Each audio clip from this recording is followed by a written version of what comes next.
10. And I looked, and there in the firmament that was above the head of the cherubim there appeared something like a sapphire stone, having the appearance of the likeness of a throne. Then he spoke to the man clothed with linen, and said, Go in among the wheels, under the cherub, fill your hands with coals of fire from among the cherubim, and scatter them over the city. And he went in as I watched.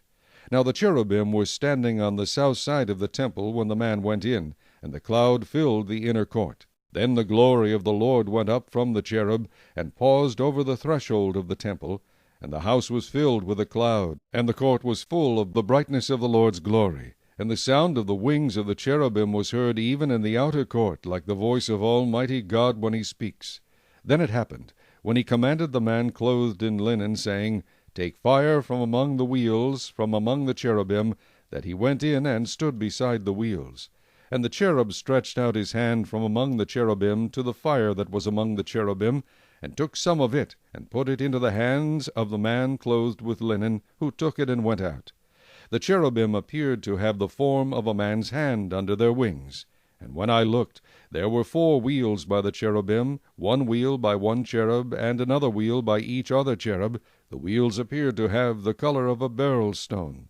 As for their appearance, all 4 looked alike, as it were, a wheel in the middle of a wheel. When they went toward any of their 4 directions. They did not turn aside when they went, but followed in the direction the heading was facing. They did not turn aside when they went. And their whole body, with their back, their hands, their wings, and the wheels that the 4 had, were full of eyes all around. As for the wheels, they were called in my hearing wheel. Each one had 4 faces. The first face was the face of a cherub, the second face the face of a man, the third the face of a lion, and the fourth the face of an eagle. And the cherub were lifted up. This was the living creature I saw by the river Chebar. When the cherubim went, the wheels went beside them, and when the cherubim lifted their wings to mount up from the earth, the same wheels also did not turn from beside them. When the cherubim stood still, the wheels stood still, and when one was lifted up, the other lifted itself up, for the spirit of the living creature was in them.